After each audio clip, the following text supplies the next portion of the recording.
and all this stuff. Okay. Okay. Hello, everybody.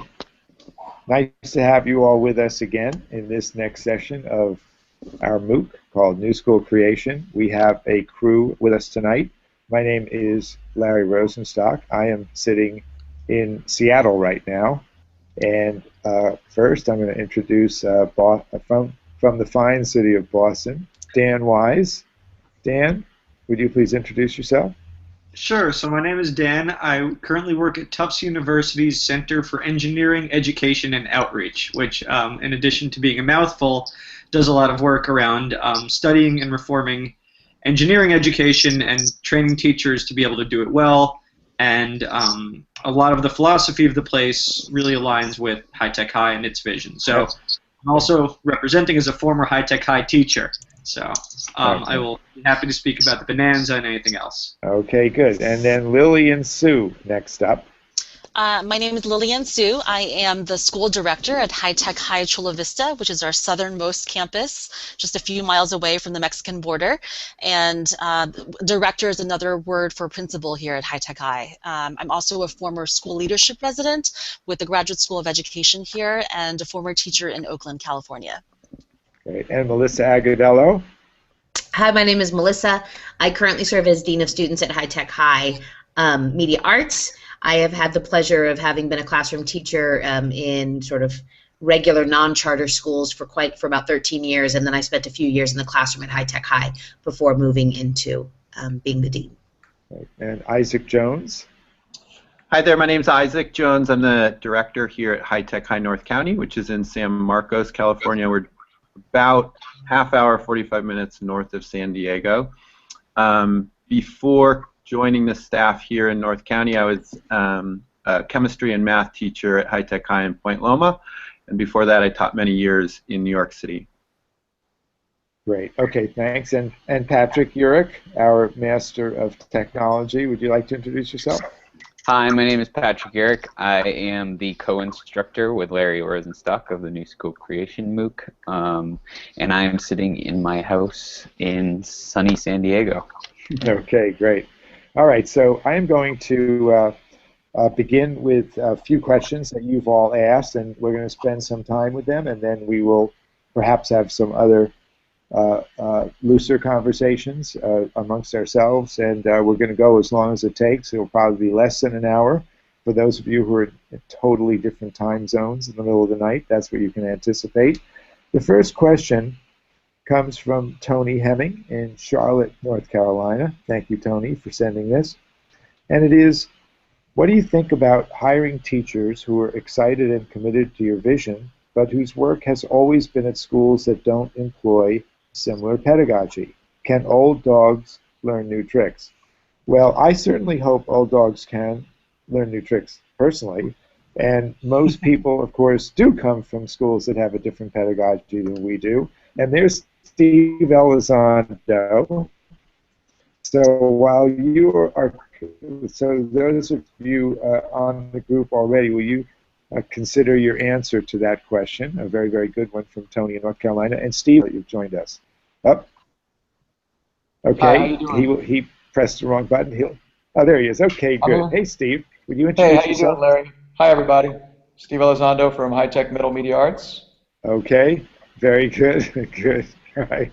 Okay. And that question's actually from Tom, Larry, from New Hampshire. That was from Tom. Oh, excuse me. That was from Tom. Okay, then that's right. Didn't have a name on it. I'm very sorry about that. Okay, so who wants to talk about this question about, obviously, well, I'm gonna get going, and I'm gonna look for a signal from any of you if you want to go. Melissa, did I see you signaling or not?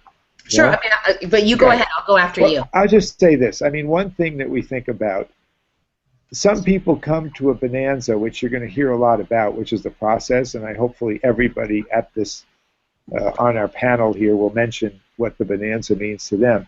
But sometimes people will go to our website before they come in for an interview, and they'll mimic some of the words, that we like to hear, and about, constructivism, deeper learning projects, whatever that might be. and yet you were trying to really know whether they actually have a more deeper understanding of what that's about. And a lot of them, to answer Tom's question, may or may not. Okay, Melissa, that's my intro. As an old dog who had to come in and learn some new tricks, I think that there's no doubt that it's very possible. I think there's a lot of teachers who have worked within traditional systems who are looking for something different, and that doesn't mean that we come in with all of the skills. And often I found that I had to spend a lot of time unlearning what I had already learned or what I already thought was inherent to the classroom. But I was lucky that I felt that my director, Kelly Wilson, who was my director at High Tech High International, was very patient with me and spent a lot of time asking good questions that got me to think about things differently. And I think that was, for me, as well as for other teachers I know that have come from the outside, key. Okay. Yeah, Who else? I can chime in as well. Please. Over here. I missed the signal to give if you wanted to speak. Just do what you just jump right in as the Jump signal. in. Okay, sounds good. So, my initial reaction to that is what we're really looking for, just like I feel like great schools are looking for, is we're looking for great teachers. And I really feel, and I feel like I can speak for our staff when I say we really feel that if we find great teachers, they will become great PBL teachers. Teachers who can really connect with students and teach students well, even if it's in a traditional environment, and have the motivation and desire to learn a different pedagogy, will eventually become great PBL teachers. So we're really just looking for really strong teachers who can connect with students and are motivated to grow. And I just want to add, because we have an international audience, PBL is project-based learning. Okay. Is there someone else who'd like to talk? Lillian. Yeah, I wanted to jump in and just talk about the professional development piece, because I think that it's also on us as school leaders to give our teachers, especially those coming in from more traditional environments, a chance to experience the type of learning that we want them to create in their own classrooms. So one thing that we do here at High Tech High as part of our new teacher training, which we call the Odyssey, is something that we call the Project Slice. And essentially it's the first day that teachers join our organization, we give them a chance to experience a slice of a project. So condensing in miniature all that we want our students to experience over the course of several months or over the course of a semester, we give our teachers a chance to step into the shoes of the learner and to experience that themselves. And so that day consists of opportunities to really learn through dialogue, through discussion. It involves field experiences, out meeting experts in the community. It involves the teachers working together on a collaborative project and then getting feedback on that project and presenting it. So I think that as school leaders, one way we can work with teachers who are coming from more traditional environments is to reignite their passion for other pedagogies and to model those so that they can bring those back to their classrooms. Okay, thank you. Anyone else on that one? I think I'll just say most of us have I've worked in very traditional schools before. I think that almost everybody here has. Dan, you have, right? What was your transition like, Dan? It was tough but interesting. I think what I would add to this is that High Tech High, everyone's constantly reinventing what they do and how they do it. It is a place where you won't see the same teacher teaching the same thing for 20 years. So I think that kind of, as Larry says, churning creates an environment in which everybody is a bit off guard, but there's a more collaborative and fluid process to learning how to teach. So it was nice to kind of come in midstream and meet people who, even though they'd been at the school, are really thinking all the time about new ideas and how to change up what they do. Okay, very good. And Steve, Steve, I'm really glad that you put headphones on, because everyone who's watching this can see there's like 20 sets of headphones right behind you. Okay. Yeah. Is there anyone else who wants to chime in on that? Steve, were you going to say something about that, about hiring teachers in that way, or are you passing on that? I'm going to pass on that for now because I did run off to locate my headphones. Okay, so you missed it. Yeah, go ahead, Patrick. Well, I was going to say that I think there's a definite learning process that goes along with coming in as a teacher at High Tech that's really difficult to get from any kind of hiring process that you're going to go through. Even in I remember I had a lot of problems with the discipline model, because in a public school, you know, you're in a classroom isolated by yourself, and there's an intercom system, and you send, when a kid misbehaves, you send them to the office, and they get a detention, or they get a pink slip, and they get written up. And that just doesn't happen here. We don't have intercoms in our classrooms. So there was a big learning process where, you know, my director would have conversations with me early on about, like, that's not how we deal with problems. How do you deal with problems as they come up in your classroom so that the student doesn't feel ostracized from the community and alienated from the community? Because we don't kick kids out of our classroom. And I thought that was an amazing revelation that I went through, but it took me several months to unlearn all of the regular public school concepts. And I'd like to add something about what it was like in the very beginning when we first opened the school. What I'm about to describe, for those of you who are starting new schools, is something that, like this, you'll experience this in the beginning, but it will tend to fade away, and that is parents who said, but this isn't what schools are like. And I'd say, right. You know, we're challenging a lot of those assumptions about what schools are really supposed to be about. And I've often walked them through their own experience in high school, in which they've come to a place where they describe it as being somewhat fragmented and a little bit alienating, and then say, but I still think I want that for my kids, you know. And then what happens, we had in the beginning a lot of people who said, but my kids love coming so much. So he said, well, that's a good thing, right? I mean, what's wrong with that, right? So parents are another set of adults who I think are making the same type of adjustment that Tom is getting to in this very good question. Isaac, did you want to say something? Yeah, the thing I would add to it is you brought up the point that many of us have traditional public school experience. If you were to look across our organization, many people have experience in schools outside of High Tech High. I think Lillian brings up a really good point of then supporting those teachers who are coming from other places all along the first year, and then continuing to support them as they grow in their practice. I think the one thing I would say about that move from the traditional classroom to a PBL classroom is it can be, I remember speaking very clearly to a High Tech High teacher, and she said, I've been teaching now for 10 years in a public school, in a traditional public school, and it was by far my most challenging year, my first year here in a PBL school. But it was challenging in a really wonderful way, where I was challenging myself. The kids were challenging me in terms of pushing my practice. And so I think that people who are coming from the outside need to be ready and wanting that challenge. Right. Okay, that's a great point. Thank you so much. All right, I'm going to go to Tony Hemming's question from Charlotte, North Carolina. And that is the following. As a small startup charter high school of 200 with 400 capacity, our first year staff will be quite small. School director, 2 full-time equivalent master teachers, 6 full-time equivalent, and 2 part-time equivalent teachers. I'm intrigued by the, quote, bonanza method. How would you do this for a new school? So, Tony, thank you for that. And we're going to be talking a lot about the bonanza in the time that we have remaining. Who wants to give the bare bones description, first off, of the bonanza process? I can take that one. Okay.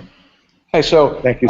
Basically the bonanza process is we scour through our database where applicants apply and give their cover letter, produce their cover letters and resumes, and directors and other school leaders scour through them and basically pick out the ones that we think seem to be a possible good fit for the high-tech schools. And then we will often do phone interviews followed up by an in-person interview.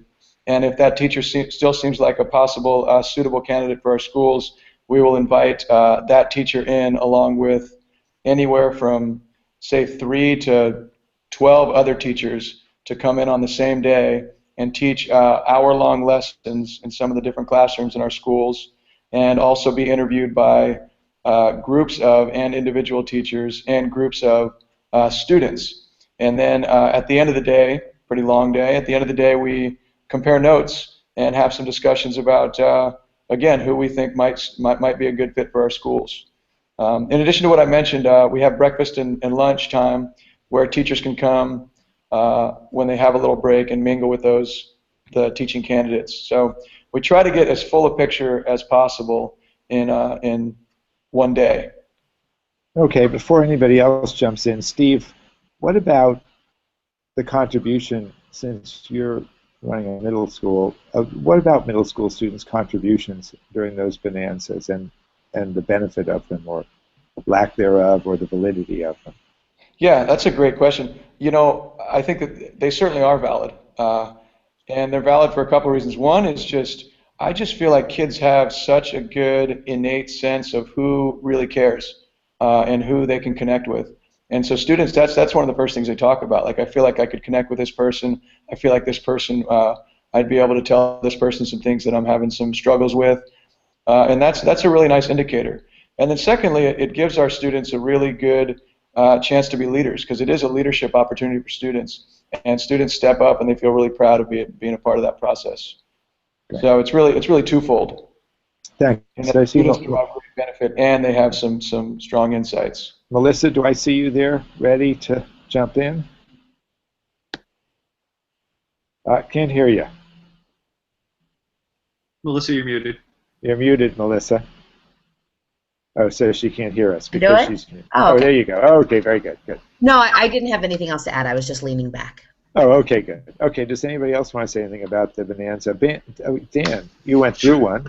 Yes, and I can talk a lot about it. One thing that I think is interesting when you ask about middle school students is I think some people fear with the bonanza that when you ask students it's going to be a popularity contest, that they'll choose a teacher who they like but not necessarily one who'll be good for them.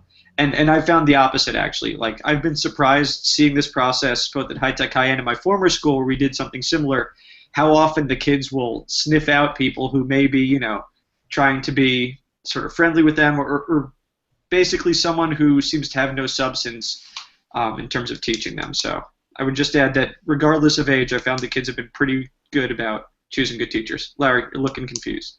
No, I'm not looking confused. No, I'm not looking confused. I'm the guy who has to read the next question ahead of me. Okay. Yeah. Okay. Anything else about it? Someone want to say something about the 4-3-2-1 process in the bonanza? Seeing no one, I will. Isaac, Okay. Are you poised to do it? No? I mean, I could talk about the debrief. Okay, go ahead. Talk about the debrief. So as Steve suggested, right, there are these major components throughout the day, right, that include a demo lesson, interviews with students, interviews with teachers. A lot of times we'll also ask candidates to even read an article and then discuss that article together, or to have like a project planning session. And so at the end of the day, after we I'll say release the prospective candidates, we all get together, and we get together as a group, right, a staff, and we bring all kinds of feedback forms. So feedback forms from teachers, feedback forms from students that have then interviewed the candidates. We get together as a group, and then we'll debrief. So we'll talk about the strengths and weaknesses of each of the different candidates. And, Larry, yes, go ahead, I just want Lillian. to add one piece about the article discussion, because I think there's two reasons I find that so valuable. The piece that we've generally used as that end of the day article discussion is Unpacking the Invisible Knapsack by Peggy McIntosh, and I think it gets at a lot of the core values that we believe in as a school in terms of questions around equity and social justice. And I think that a lot of times those pieces don't naturally come up in the course of the interview process. So having that deliberately carved out space where candidates are having that conversation explicitly Day, I think really helps with that piece. But the other part is also just looking at the social dynamics of what happens in those discussions, because we are such a collaborative environment and dialogue is such an important part of the way we work with each other. I think seeing how candidates listen to each other and are able to be responsive and look at issues with nuance and perspective, I think that part is also a really crucial part of the Bonanza Day.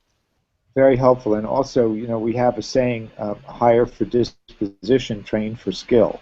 And this question of training for skill addresses what a lot of these questions are at, about what about people like all of us who come from traditional environments. We all even went to school in traditional environments for the most part, and then we're working in a very different one now. And what hire for disposition means is essentially that, to me, in my own words, is that if you don't have a sense of social class justice kind of embedded in you, that's going to be a lot harder for us than your ability to provide you with that, than to provide you with a context and support for teaching in an environment like this.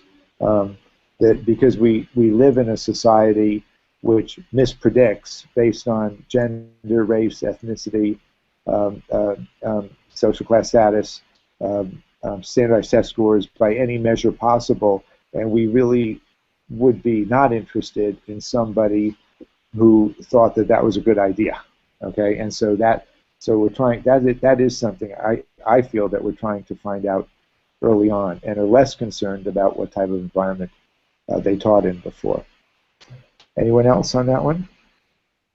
Okay, so we've sort of covered it. Okay, now the next question is, and now I see you're right, Patrick, that was Stephen's question I asked before from Qualicon Beach early on, okay, which is about this question of people coming from different environments. Okay, now, I've got a question here about, from, who is this from? Excuse me, this all came to me backwards, so it's really been quite a little process here. This is from Jared Kuslich in San Francisco, California, nearby. What do you think of distributed leadership models, parens teacher-led schools? What do we think about the opportunity that we have to give people an opportunity to improve themselves? Oh, I messed it up again. That's Tom from New Hampshire. Freeze. What do you think about distributed leadership models, teacher-led schools? Okay, well, I'm gonna go first, seeing no one. Okay, so since I played a pivotal role in arranging our schools in such a way that we have a director who is responsible for the school, and the director is the only person who has higher fire authority within their school. So one question that you would have in a teacher-led school would be, how would it be when somebody would be not working out and frankly would be happier working in a different environment? I think it's difficult for a group to reach that decision, more difficult than for an individual to. I also think if I were such a teacher who was not invited back the next year, it would be easier for me to sort of blame one person who I thought didn't understand me than it would be to know that everyone voted me off the ship, so to speak, in a teacher-run school. So in a way, it seems almost, in a way, it's a little bit less democratic in certain ways to have a very, very flat organizational chart. The other thing that happens, in my opinion, I mean, there's some risks to it. And the other thing that happens is that the directors themselves don't work in autonomous isolation. But they work and support each other, just as we see several leaders here today on this MOOC. We meet on Monday mornings, et cetera, et cetera. So there's a lot of sort of collegial collaboration in how we do things. But does anyone else want to talk to, maybe someone thinks that teacher-led schools, we do have a lot of teacher participation in leadership. Mm-hmm. Does someone want to discuss that? Or take a different position than I do, maybe thinks that we should have teacher-led schools? Yeah, I'll address that. Yeah. So drawing really from what you said near the end there about the additional teacher leadership opportunities, That's where I feel like we can strengthen our schools, is by providing, and we do try to do that at all of our schools, I feel like, providing additional opportunities for leadership. An example would be in this coming year, our school, High Tech Middle Media Arts, and I know some of the other schools because I've talked to some of the other directors as well, are really trying to get some of our current teachers to act as like a common core coordinator. So they stay in the classroom, but then we hire someone else to be able to provide some release time for them to step out of the classroom, to delve into some common core in math and in English language arts, and then to really do some training and development with the other teachers in their departments. I feel like that's one example of a way to give teachers some additional leadership opportunities. Okay. And of course, our teachers work in teams, which can't be mentioned enough. It's not like the schools that I have gone to and worked in where the teachers teach in autonomous isolation. Anybody else on that one?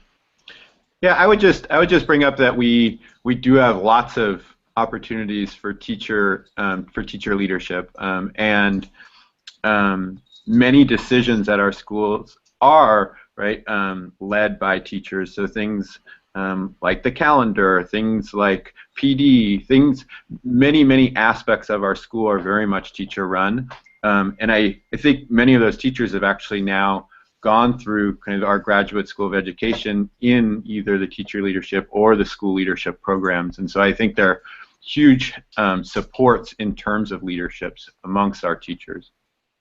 Okay, good. Yeah, and I was gonna say before we started, we talked about things that we don't do as teachers, like we don't have say on like spending, administrative spending, and we don't have executive call on hiring, firing.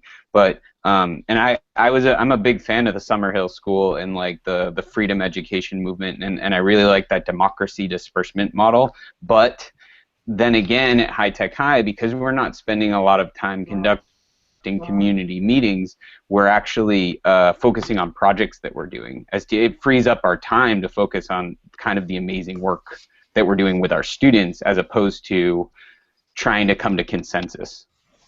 There's somebody there to make that call at the end of the day, and that's actually proven to work better and faster and more efficiently for us to focus on the education portion. Okay, next one. No one else there. Okay, good. Videos. This is from Andrea Fanjoy in Toronto, Ontario. Thank you, Andrea. Videos and readings have provided many examples at the secondary level. What differences would we see in the High Tech High junior and middle schools? Are any traditional practices and tools used? Books, textbooks, direct instruction, ability groups? How are they used, if they are used? That's from Andrea. And I think we should go to, Steve Elizondo, just if you may, since you are in a middle school. Is there something different about what you do than the high schools that are around you in our organization? I'm not entirely positive about that, but I do think what struck me about that question was thinking about, I feel like as a middle school, and certainly in the high-tech elementary schools as well, just ensuring that we are doing quite a lot of skill building, because I know certainly at elementary, middle, and high, students really delving deeply into projects is what we're all about, and we really do believe that is a strong way for kids to learn and learn a lot and retain their knowledge. And we need to make sure that we're also doing quite a lot of skill building in the process. So as far as the question, some of the things that came up were direct instruction. Well, that happens at all of our schools, at times. Not textbooks, but certainly books. We're reading a lot of books. So some of the things that we're doing look similar to traditional schools, but ultimately what we're doing is everything that we're doing is going towards and is part of a bigger project. So that's the main difference. But as far as middle versus high school, perhaps a little bit more direct instruction, skill building, I would say. Okay, good. Anyone else see any differences between them? I mean, there is some complications with high schools that elementary schools don't have, of course, like transcripts for college and SAT and ACT exams, and and what we actually sometimes that leads to a little bit more traditional stuff right there, at the high school point, then the middle school point, because there's some things that we have to do to prepare kids for college admission. Lillian, Dan? Well, I was just going to say, as somebody whose experience is mostly with high school and this year has been working mostly with elementary, it's been interesting to see the differences in that elementary, in a lot of ways, is more, teachers are more predisposed to be interdisciplinary. So that's something that's actually been an advantage in promoting project-based work, that they all view themselves as English teachers and math teachers and science teachers and all. So I just want to raise that as one thing. The other thing is, and Steve pretty much said this, we do have traditional practices. They just don't dominate the curriculum in the same way that the other ones do. So when we do it, there is this sense, even back to the question of transition, this was the first school I was ever at where people really said, why are you doing that? And if the answer was, well, it's school and that's what we do in school, then there was a sense that you were free to ignore that rationale, that if you're doing it because it's a good idea and it's at the service of the kid, that's a much different thing than this is what school feels like. Okay. Onward. Okay, good. Here we go. This is from Katerina from the Netherlands, who's a great question asker every week. A couple of questions. The first is, if I remember correctly, some senior students are teaching younger students. What training mentorship do you provide for them? I'll begin and hope someone else jumps in. We don't have them teaching younger students in a formal sense. However, we do have a lot of books that have been written and activities that have been done by upper-level students that have been designed for an audience that was younger children.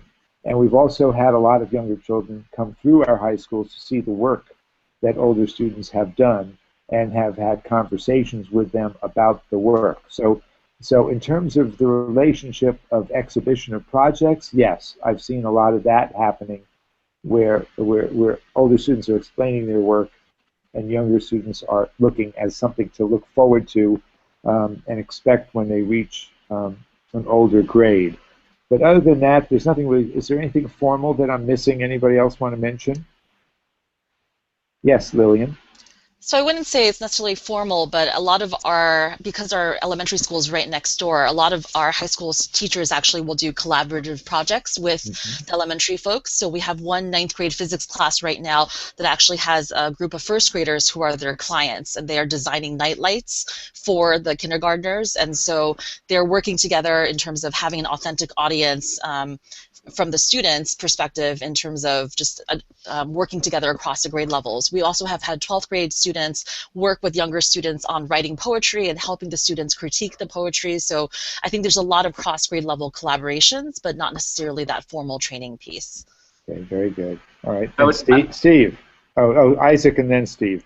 Yep. I would echo that same thing. We had a group of 11th graders that was at actually the Lagoon this afternoon with kindergartners doing a project together.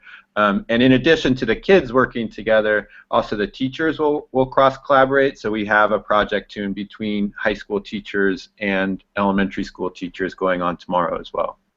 Okay, very good. Steve? Just an itch, Larry. Okay, just an itch. Okay, those count. Okay, another one from Katerina in the Netherlands. Again, thank you.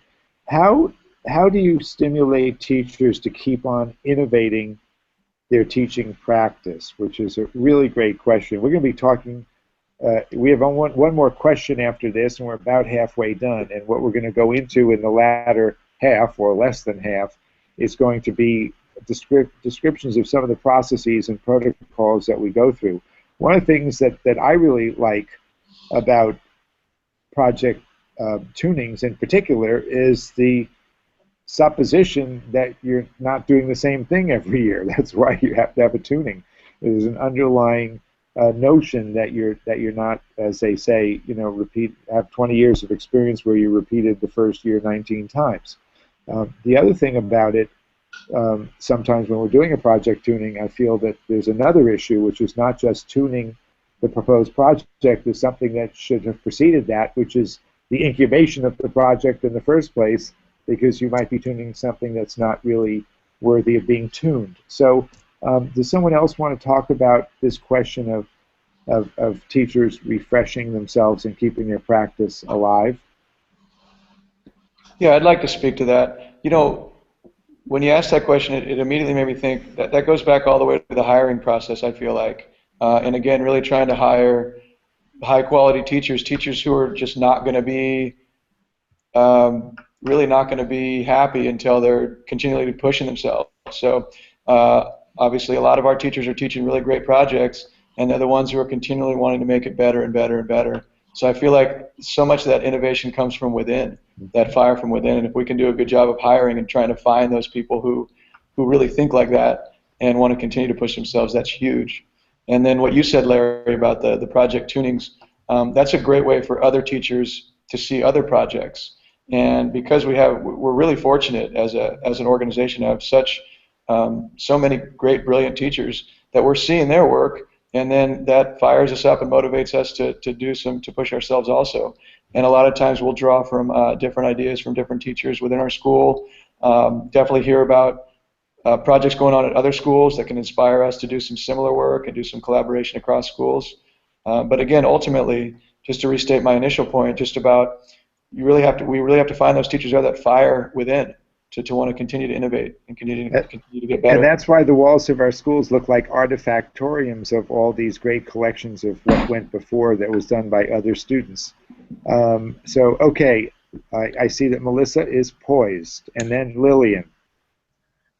My first thought also went to the hiring process, and I did also think about the fact that we, like any other school and like any other profession, certainly have teachers who have been with us for quite a few years and who find themselves perhaps getting stale within what they do as well. And I think there's a couple things that help to answer that. I think, number one, the partnering process. Often teachers that end up with new partners or perhaps work with a partner that can help push them or continue to try to work through iterations. And then I do think it's also part of the teacher coaching, which Lillian spoke to. You know, having directors that are present within classrooms and that are pushing teachers, even when just like any other human being, get to those points of complacency or feeling a little bit tired, because just like any other profession or any other teaching job, it's tiring to work in a project-based environment.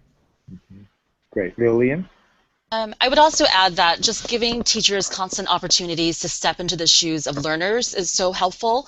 I think that we always have a staff retreat before students come back in August, and one thing we tried just recently was a 24-hour challenge where our teachers had the chance, we put them into groups the way that we would with students, and they had a chance to go and visit different nonprofits in the community, and they had to work collaboratively to design a project that would help advance the mission of that nonprofit organization. So I think just putting teachers in situations that they might not necessarily go to on their own, and the same way that we would with our students, and giving them opportunities to do field experiences and to collaborate together in unconventional ways, I think that always freshens up their practice as well. Great. Okay, and while we're on this, Lillian, why don't we say we were going to talk a little bit more about the 24-hour challenge and the slice and some of the and then I'd like someone, and I'll say something too, about the power of public exhibitions and having families and neighbors come in on a regular basis. Will you kick us off, Lillian, with that about the slice and the 24-hour challenge, please? Sure. I think with the slice and the 24-hour challenge, all of these things are just basically embodying that ethos that the way that we want to teach students should be the way that we're teaching our adults. And so the same way that we wouldn't just lecture our teachers and kind of put them in front of our students and want them to just sit through a lot of direct instruction, what we want is them being out in the field, connecting with experts in the community, designing authentic projects, doing critique and getting feedback. Those are the things that we want our teachers experiencing as well. So all of our new teachers who come through our organization go through a 1-week new teacher odyssey, and during that time, the first piece is always that experiential piece, because I think that having the teachers go through those aha moments themselves where they realize, that's why we use these practices, that's why we're not just working at our solitary desks us, but we're working in collaboration. That's why we learn through constructing our knowledge through dialogue. By giving them a taste of that themselves, then they carry that with them when they go back to their classrooms. And we actually see a lot of those practices translating back to the work that they're doing with their students. Right. Isaac, anyone else? No? Oh, Isaac, your keystroke got you highlit here. That's all it was. Okay, good.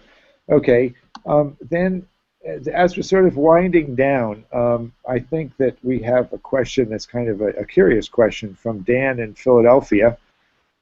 How does an undeniably exciting pedagogy of increased student autonomy and inquiry mesh with our increasingly litigious society? Sure seems like rigid and clearly defined policies are increasingly the administrative fallback position these days. Well, obviously, our society is not only litigious; it's actually become more dangerous in a lot of ways. Because I think it's a sacred public trust to have people entrust their babies with you. So we take that really very, very seriously. The ways that for me, that we justify that what we're doing, although it's differently, is basically safe. One is that the kids are happy and thriving, frankly, and the parents know it. Our daily attendance rates are 97, 98% in our schools, for example, which is fairly high. And then for those of us who really came from the high school level, we knew that we were going to be challenged, Dan, and we felt that the justification that we were going to give would be the college completion rate of our graduates. Now, some people say that everybody doesn't need to go to college, and basically, well, the people who are saying that are never talking about their own children, first of all, but our hypothesis has been that even those kids who might not go to college are better served if they're not segregated from those who are, and they're in programs that prepare them and expect them so that they might be. And by subgroup of black, brown, white, Asian, and free and reduced lunch, which for those from other countries, that is the indicator of poverty that we have in the United States, our college entering and completion rates are actually, for this sector, are really rather high. So, so from a parent's point of view, who might be anxious about this because it's not the way they went to school, in the early going, they know that their kid likes coming, and then the latter going, they realize that colleges like taking them. So that has given us a little bit of breathing room from a lot of what you describe as the increasingly administrative fallback position these days. I think that the fallback position is taken by a lot of educators as an excuse for not doing things rather than as a true justification for not doing it. Is there anybody else who wants to jump in on that question or any other question while we're here? Because we're going to start to wind down. So we're going to have, I want to say something about exhibitions then.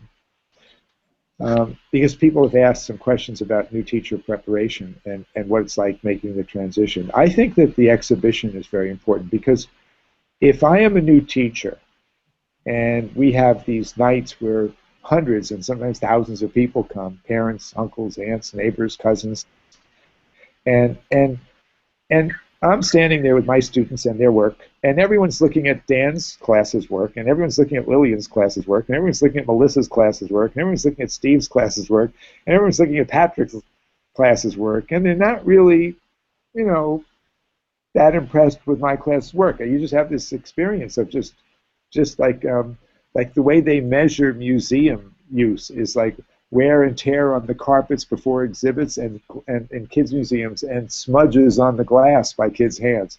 If you come in and you're doing something and it's not getting that much attention, there's something within us all that wants to get that kind of attention. And so instead of working alone in a room, all of a sudden that which you're doing is being made plain and being made public to others, so you can't really hide. And that makes you kind of want to say, as I would, I like what Dan's doing. I like what Lillian's doing. I like what Melissa's doing. I like what Isaac's doing. I like what Steve's doing. I like what Patrick's doing. Next time, next project, I'm going to do mine better so it looks more like what they were doing. Anyone else on any other Yeah, process that we have? Yes. I can definitely say that the exhibition, it took me a full semester to understand what that meant when I first came into High Tech High, and the exhibition component of the course is so difficult to understand how much that motivates students within your classroom. We at Chula Vista, we yearly have this Festival del Sol, Festival of the Sun, and it's a community-wide exhibition, and it is very powerful to have.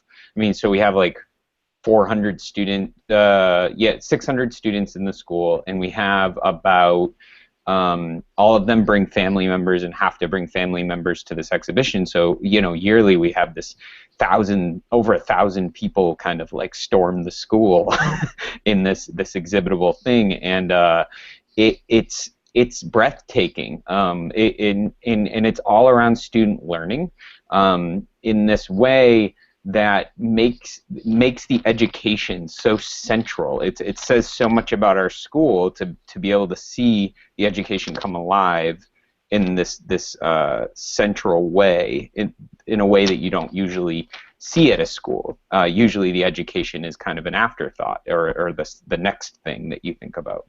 But these exhibitions are giant football games, basically. Okay, and so we're going to wrap up. And so I'm going to give everybody an opportunity for a last word and a thank you to everyone around the world who's been watching. And then, Patrick, you're going to describe in very briefly what this is the fourth of 7, what we're doing next Wednesday, right? So people know what the theme is. Okay, so I'm going to go in the order in which I'm seeing you on my screen, which is Dan, Isaac, Lillian, Melissa, and Steve. Okay. All right. You all say, yeah. Sure. So last word here. I would just say I believe it was Tom who was asking about a new school. I suppose the only thing I'd say is in terms of the bonanza, the things that really stuck with me that you may want to incorporate with your new school are getting kids involved. So likely the founding team has worked with kids who you can call upon to interview people even if you don't have a school, and getting them to give lessons either in their current environment or just create a classroom, mock that up. And this notion of a long length of time, that the bonanza was kind of exhausting and it was hard by the end to not be yourself. So figuring out some way that you can spend a day with people, knowing that if it works out, you'll be spending a year with them. Very good. Thank you. Okay, next. And then I would say we at High Tech High entrust very deeply in our teachers. We expect them, like one of our core principles is the idea of teacher as designer. So we expect them to be curriculum designers. We expect them to be advisors. We expect them to be counselors. We, I think, expect them to be and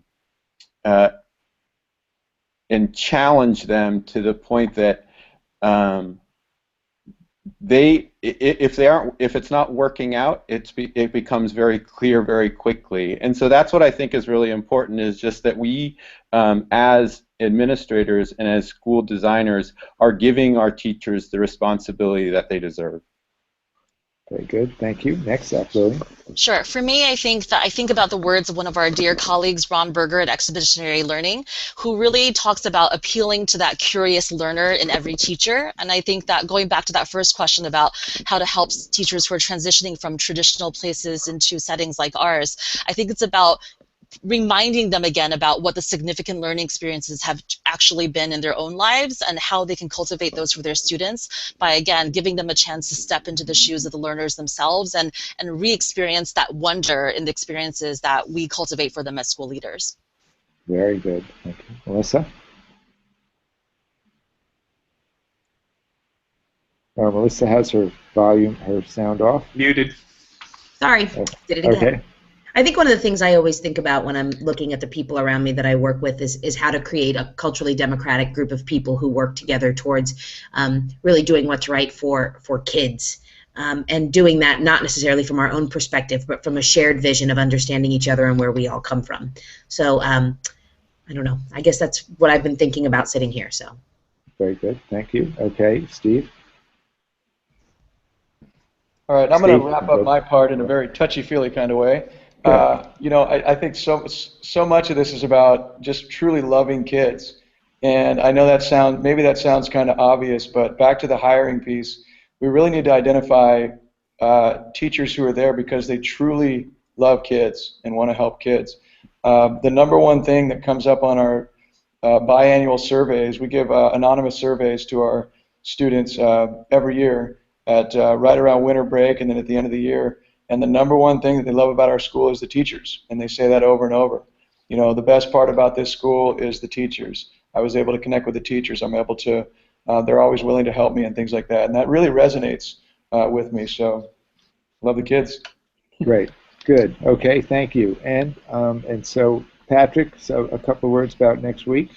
So next week I'm really excited for because we are going to be talking about neighborhood and facility design, and I think these are the two, for me, I love the idea of design and designing things. So we're going to be really looking at designing environments and picking where your school will be located within your community that you're designing your school for. Also next week I'm going to be introducing the final requirements for the final project that students will be creating and presenting in their exhibition for this new school creation MOOC. So get ready for that. Well, the students, will be creating an exhibition of your own. So get ready for those exciting details. Great, and I want to thank you, Dan, Isaac, Lillian, and Melissa and Steve, who have very full lives, to take yet more time to help us out tonight and help folks from around the world. And also Patrick, with whom this could not happen, the magician behind it all. And for everyone who's watching tonight, thank you so much for your interest and for taking the time to watch, and you let other people know that everything that is happening here is archived for the future, so other people can see the many different videos that have been created and readings, and there's a whole lot of other stuff that we don't talk about during these Google Hangouts, but are there for people to learn more should they be interested. Thanks, everyone, and good night. See you next week.